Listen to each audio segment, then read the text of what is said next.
ఈరోజు దేవుని వాగ్దానం జెఫన్యా గ్రంథం 3వ అధ్యాయం 14వ వచనం.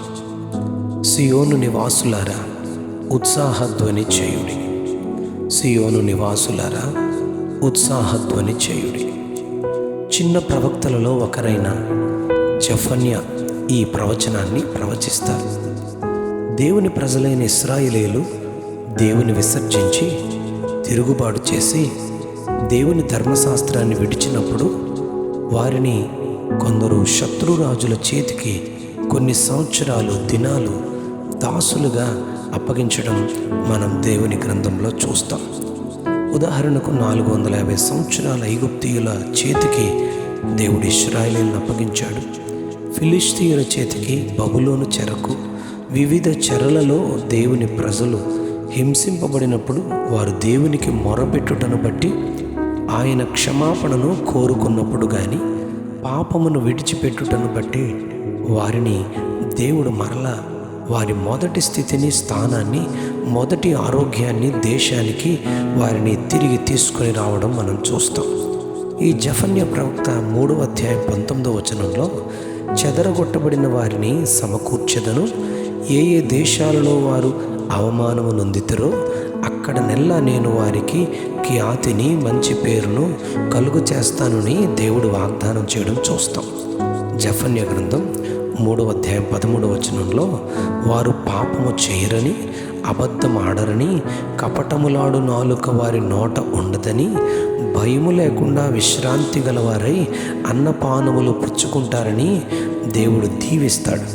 దీనికి కారణం జెఫన్యా గ్రంథం 3వ అధ్యాయం 9వ వచనంలో ఏక మనస్కులై దేవుని సేవించినట్లు నేను వారికి పవిత్రమైన పెదవులను ఇస్తానని ఆయన వాగ్దానం చేస్తారు.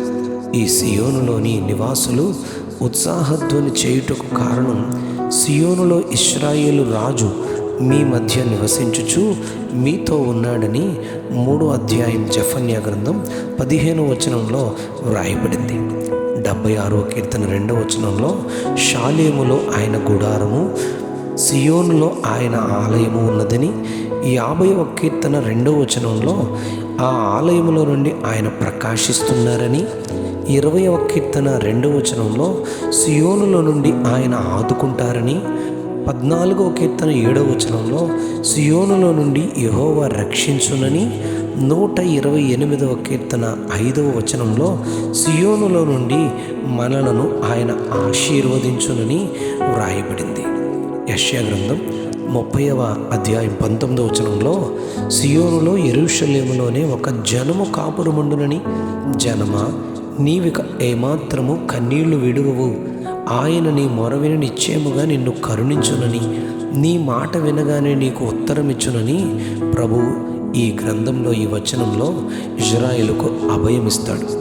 61వ అధ్యాయం యెషయా గ్రంథం 3వ అధ్యాయంలో కూడా సియోనులో దుఃఖించు వారికి ఉల్లాస వస్త్రాలు ధరింపచేయుటకు బూడిదకు ప్రతిగా పూదండ, దుఃఖమునకు ప్రతిగా ఆనంద తైలము, భారభరితమైన ఆత్మకు ప్రతిగా స్తుతి వస్త్రము వారికి ఇచ్చేదనని సియోను నివాసుల కొరకు దేవుడు వాగ్దానం చేస్తున్నాడు. బైబిల్ వాక్యానం ప్రకారం సియోను పరిశుద్ధ పట్టణమని, పరలోక రాజ్యమని తెలియజేయబడింది. ఇది నథింగ్ బట్ దేవుని మందిరానికి సూచన. దావీదు కోరిక కూడా చిరకాలము యెహోవా మందిరములో నేను నివాసము చేసేదనని 23వ కీర్తన 6వ వచనంలో దావీదు ఆశిస్తాడు. కారణం ఏంటంటే యోవేలు గ్రంథం 3వ అధ్యాయం 21వ వచనం ప్రకారం యెరూషలేము తరతరములకు నివాసముగా ఉండునని, యెహోవా సియోనులో నివాసిగా వసించునని ప్రవక్త యోవేలు తెలియచేస్తాడు. కనుక నిత్యము దేవుని నివాసమైన సియోను పరిశుద్ధ స్థలముగా, పరలోకానికి ప్రతిబింబముగా ఉన్న దేవుని పట్టణంలో నివసించే నివాసులు ఉత్సాహధ్వని చేయకుండా ఎలా ఉండగలరు? సియోనుకు ప్రతిబింబము ఈరోజు దేవుని మందిరమే కదా.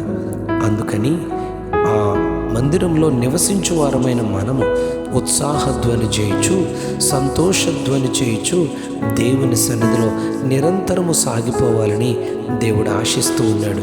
కనుకనే సియోనును గూర్చి ప్రభువు చెబుతున్న మాట, సియోనులో నివసించువారులారా ఉత్సాహధ్వని చేయుడి.